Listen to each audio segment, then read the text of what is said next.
एक दो चीजों की बात नहीं, भक्ति स्वतंत्र सकल सुख खानी। दुनिया में जितने भी सुख हैं वो आपके पैरों के नीचे होंगे।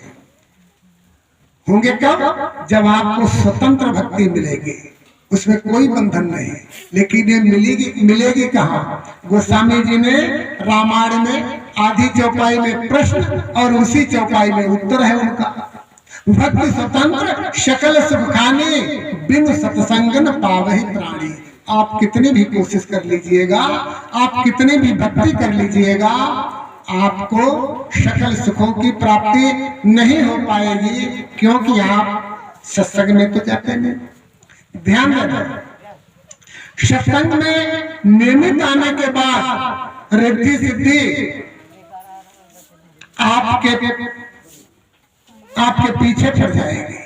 फिर आप कहेंगे नहीं बाबा, हमें नहीं चाहिए रिद्धि सिद्धि, हमें तो परमात्मा का मुकाम चाहिए, हमें तो अपना सतलोक चाहिए।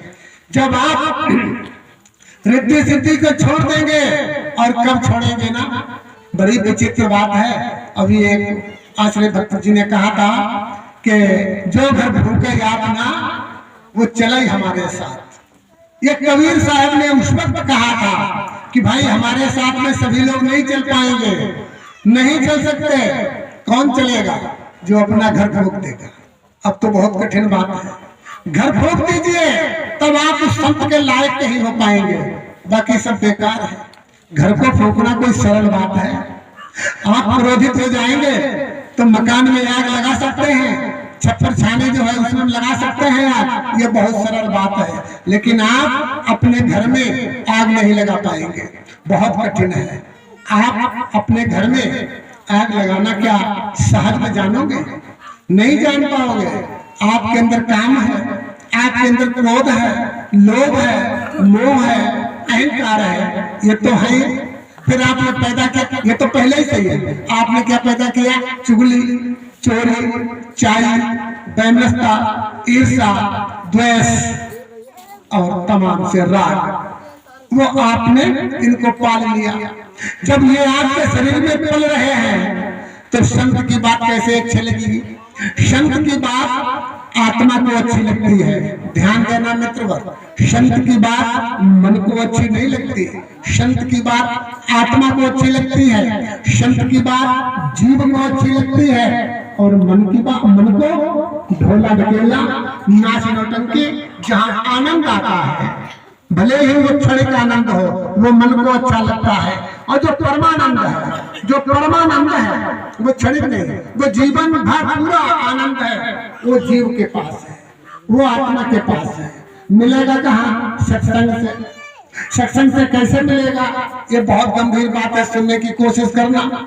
देखिए, माता पिता के समय संजोग से, आपके कर्म और प्रारब्ध से मनुष्य का शरीर मिल गया।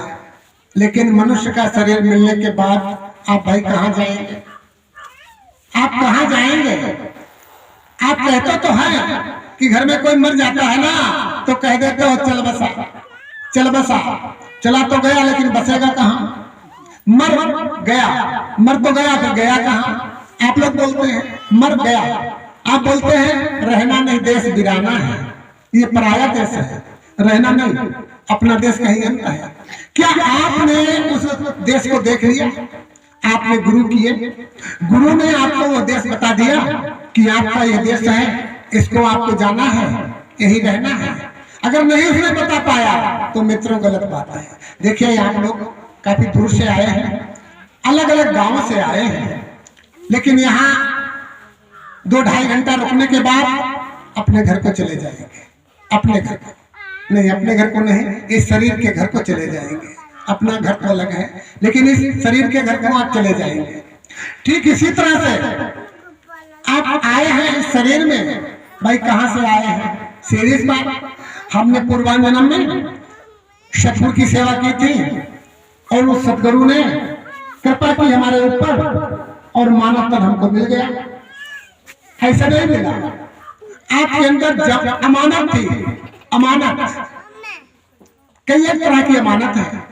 किसी के पास घर जमीन की अमानत है, पैसों की अमानत है, बच्चों की अमानत है, इस अमानत की बात नहीं। इस अमानत से आपको मनुष्य का शरीर नहीं मिलेगा। आपके पास अमानत है